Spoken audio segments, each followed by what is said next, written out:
Good day everyone. So, busy tayo nung nakaraan dahil nag-open tayo ng ating sariling clothing store. So, ang tawag sa aking sariling clothing store ay Thrift Ninja.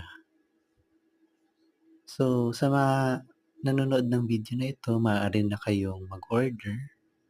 You can PM me via carousel and you can browse our available items.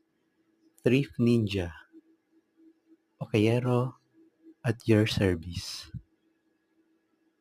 So maraming salamat sa ating mga customers. So meron na tayong 3 customers.